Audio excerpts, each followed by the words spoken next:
मोर प्रिय पिलामाने आशा करी समस्ते बहुत ही भलरे थिबो एवं आपणकर परिवार भी प्रायतः समस्ते बहुत ही भलरे थिबे। यही वीडियो आम डिस्कसन करवा बहुत सारा टॉपिक उपरे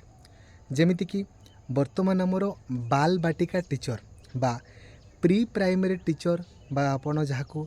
नर्सरी टीचर बोली कहती तार वैकेंसी ऑलरेडी सबू केवीएस मानकरे ऑलरेडी बाहरी जाइछि हैला। तो जो मैंने भी डीसी कोर्स आपणकर कंप्लीट करिसेंती से मैंने ताको आपणकर अप्लाई करि परिबे। जदि आपण माने आगामी भविष्य रे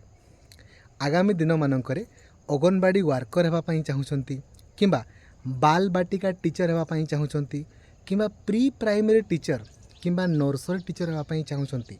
तो आपण डीसी कोर्स करि परिबे जहार ऑनलाइन अप्लाई आज आपणकर सरी जीवो इग्नू रे। हुए तो डेट आपणकर बढ़ी पारे मु कहि परिबिनी किंतु लास्ट डेट आपणकर आज रही केमिति अप्लाई करेंगे तार मध्य वीडियो ऑलरेडी आपणक पई यूट्यूब रे अपलोड अछि हैला। तो चैनल को नुआ अछंती देन एबे सब्सक्राइब करिकी ऑल नोटिफिकेशन को भी आपण ऑन कर देबे एवं सबु सांग मानकु जणै देबे जो मानकर भी +2 रे मिनिमम परसेंटेज अछि। जनरल पिलांकर 50%, एसटी एससी एससीबीसी पिलांकर 45%, जो मानकर भी अच्छी तांको जणै देबे जदि से हेबा पई चाहुछंती कहीं समस्तंकर आग्रह तो नथिबो जार आग्रह अच्छी 3500 टंका आपणकर पड़ुची इग्नू रे एडमिशन फीज जदि चाहुछंती से करिया पई किंतु जनरल पिलांकर 50% निहाती दरकार, एसटी एससी एससीबीसी पिलांकर 45% आपणकर दरकार डीसी कोर्स करिया पई। ठीक अच्छे। तो जेबे वैकेंसी बाहर तेबे ही आपण माने पोस्टिंग आपणकर पाइबे। जेमिति वर्तमान सबू केवीएस मानकरे बाल बाटिका टीचर ऑलरेडी वैकेंसी बाहरी जाइछि। तो आज लास्ट डेट अच्छी बढ़ी गले आपणकर कही हेबनी। ठीक अच्छे। डीसी कोर्स संपर्क में मुझे आपको कहली देन आमर आपन जाइथिबे हाई स्कूल टीचर प्रीलिम्स आपणकर परीक्षा आगामी 23 तारिख दिन आपणकर होबो। इग्नू बीएड आपणकर परीक्षा 16 तारिख दिन आपणकर होबो। आउ सीयूईटी बीएड आपणकर 26 तारिख दिन आपणकर होबो। तो सबू परीक्षा पुणी ता पूर्वर सब इन्स्पेक्टर परीक्षा मध्य आपणकर रही सबू परीक्षा रे आपण बहुत इजीली क्वालिफाई करि परिबे। सबुदिन लक्ष्मीधर सार ऑफिशियल एप्लिकेशन रे आपणक पई 8 रु 10 घंटा सबुदिन क्लास करा होची। सबू क्लास आपण माने आगो तार प्लानिंग वीडियो को देखि दियंतु देन पढ़ा आपण आरंभ करंतु। ठीक अछि। इग्नू बीएड पई IGNOU BEd planning video by Laxmidhar sir आउ हाँ इग्नू बीएड रो मध्य अप्लाई आज आपणकर सरी जीवो। जदि आपण +3 कंप्लीट करिसंती सीटी भी कंप्लीट करिसंती आउ ए पर्यंत इग्नू बीएड अप्लाई करि नांती तो काइंडली आज आपणको लास्ट डेट अछि अप्लाई करि दियंतु। 16 तारिख दिन आपणकर परीक्षा हबो। बहुत इजीली क्वालिफाई करि परिबे। यूट्यूब रे सर्च करंतु IGNOU BEd planning video by Laxmidhar sir. CUET BEd रो तो ऑलरेडी अप्लाई आपणकर सरी जाइछि 2 वर्षिकिया बीएड कथा मु कहूँ तो ऑलरेडी अप्लाई आपणकर सरी जाइछि। परीक्षा आमर जो सीओक्यू P03 रो परीक्षा आपणकर 26 तारिख दिन आपणकर रही एवं हाई स्कूल टीचर प्रीलिम्स आपणकर परीक्षा आर्ट्स सीबीजेड पीसीएम आउ ओडिया पिलांकर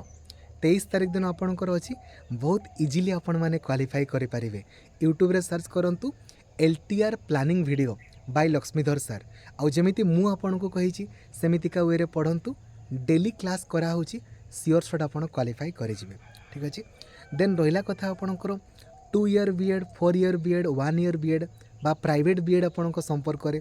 मु आपणको बहुत सारा वीडियो रे मध्ये क्लियरली कहिछि प्राइवेट बीएड आपणकर बंद हेबार नाही काहेकि सोर्स ऑफ इनकम गवर्नमेंट रो सबुठु अधिक कोठी किमा कोनोसी भी ऑर्गेनाइजेशन रो प्राइवेट रो ही अधिक इनकम हुए। गवर्नमेंट रे तो जो गुडा गवर्नमेंट सीट गवर्नमेंट आपणकर पे करिके आपणको पढ़ाई थाए आउ जो गुडा सेल्फ फाइनेंसिंग सीट से गुडारे अल्प आपणकर इनकम होता है जो थे पिला मानकु पुणी सेपरेटली स्टाइपेंड ही दि जाए। 90,000 टंका आपणकर कोर्स फी हेले पिलांको स्टाइपेंड 1,20,000 टंका आपणकर दि जाए। बुझा पड़ुछि। तेणुक कौन भी हाँ यहीटा आपणकर कहि पारंती जे आगामी दिन में हुए तो जदि यूनिवर्सिटी आपणकर चाहिए नुहे जदि एनसीटी कहब जे नाई सबू पिलांकर एंट्रांस कंपलसरी देन सबू यूनिवर्सिटी एटा मानिबा पई आपणकर बाध्य। किछि किछि ऑटोनोमस बॉडी अछंती से माने मानिबा पई चाहिए मानि पारंती नहले नाही जेमती 2014 रे ही गाइडलाइन तैयारी कराइला जे आपणकर कौन ना एंट्रांस आपणकर कंपलसरी किंतु गुटे ही एंट्रांस हम सेमती किसी माने नहीं समस्ते निज निजर एंट्रांस करें पारे तांकर जमी धरा जो पूर्वर उत्कल बीएड 2014 रु 2022 पर्यंत 23 पर्यंत सब बेले उत्कल यूनिवर्सिटी तार निजर निजे ही आपणकर बीएड परीक्षा कराउथिला किंतु 2024 रे कौन है उत्कल यूनिवर्सिटी ओडिशा जो बीएड सहित एड हो गला एबे आगामी दिन मानकर सब उत्कल बीएड जो एडमिशनटा ओडिशा बीएड सहित ही होची कि नहीं सही भाया तो डिपेंड करे जतकि बे आंध्रा बीएड हो गला आपणकर कर्णाटक हो गला काश्मीर हो गला तांको ऊपर डिपेंड करे सेमने आपणकर चाहिए आगामी दिन मानकर तांकर निजस्व एंट्रांस करेबे एंट्रांस माध्यम रे आपणकर एडमिशन हो पारिबो तांको ऊपर डिपेंड करे आपणको ऊपर नुहे तांको ऊपर हैला जो फोटो हेले भी किछि ना किछि तो घोड़ा बाट आपणकर रही थाए ठीक अछि तापरे नेक्स्ट तापरे सेमने चाहिए आपणकर एनटीए द्वारा मध्य आपणकर कंडक्ट करेई पारंती ठीक अछि सब जिनस पूरापूरी प्योरली डिपेंड करे तांको ऊपर ठीक अछि तो किछि भी आपणकर असुविधा नहीं बहुत ही भलो आपणकर पदक्षेप अटे जे एंट्रांस सिस्टम आपणकर लागू होबा पई जाउछि ओडिशा रे जेमिति आपणकर ओडिशा बीएड हमर तो एंट्रांस नुआ नुहे 2014 ठारू आपणकर लागिछि सेम आपणकर एंट्रांस जेमती होउछि आगामी दिन मानकर मध्य सेमिति ही आपणकर एंट्रांस होउथिबो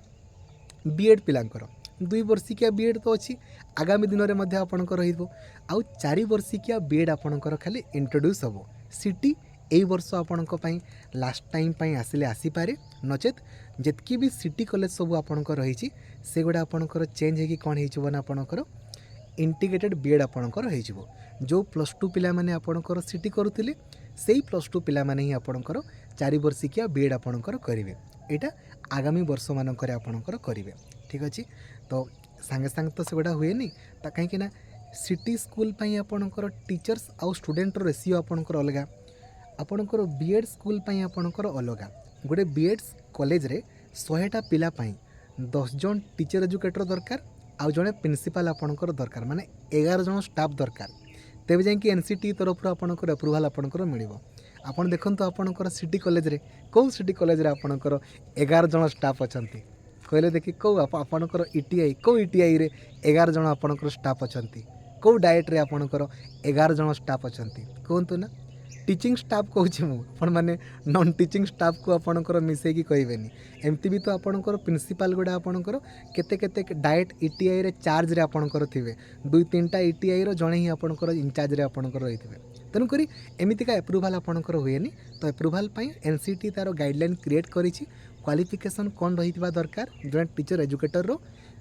तार सिलेक्शन केमितिका हेइथिबो देन जाकि एप्रुवाल आपणकर मिलिबो ठीक अछि तो आपण माने काइंडली पढ़ा आरंभ करंतु जो माने भी बीएड आपणकर परीक्षा देबे किंबा हाई स्कूल टीचर प्रीलिम्स परीक्षा देबे इग्नू बीएड परीक्षा सीयूईटी बीएड आ स्टेट बीएड बा ओडिशा बीएड हमरो जून रे आपणकर बाहरिबो जुलाई रे आपणकर परीक्षा हबो आ जदि आपण प्री प्राइमरी टीचर किंबा नर्सरी टीचर किंबा आपण कहि पारंती आपणकर जो बाल बाटिका टीचर हेबा पई चाहूचंती देन डीसी कोर्स करंतु किंतु +2 रे मिनिमम परसेंटेज आपणकर थिबो हैला आउ 1 ईयर बीएड तो पीजी पिला माने करि पारिबे एई वर्ष आपणकर 1 ईयर बीएड ओडिसा रे आसीबोनी नेक्स्ट ईयर आपण माने सुनिश्चित देखिबा को पाइबे ओडिसा रे खाली नुहे भारतर प्रत्येकटी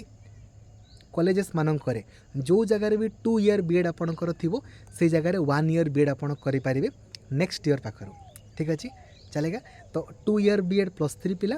1 ईयर बीएड पीजी पिला आ 4 ईयर बीएड +2 पिला आपणकर करि पारिबे आगामी वर्ष पाखरु ठीक अछि आउ 2 ईयर एमएड आपणकर +3 सिटी पिला किंबा बीएड पिला 1 ईयर एमएड मध्य सेमने ही करि पारिबे थैंक यू जय जगन्नाथ धन्यवाद आउ किछि डाउट थिले कमेंट करिके निहाती जणैबे सांगो मानकु लाइक आउ शेयर करिके जणैबे एवं सबु class Laxmidhar sir official application रे आपनको पई सबु दिन करा होची ओडिसा रो सबुठारु बड़ टेलीग्राम ग्रुप रहिछि ओडिशा टीचर एसोसिएशन जार लिंक मध्य डिस्क्रिप्शन रे मिली जिवो जोटी 2 लाख रु अधिक पिला अछंती से ग्रुप रे जॉइन होई जिवे जो द्वारा कि प्रत्येकटी इन्फॉर्मेशन सर्वप्रथमे आपण ही पाई परिबे थैंक यू जय जगन्नाथ।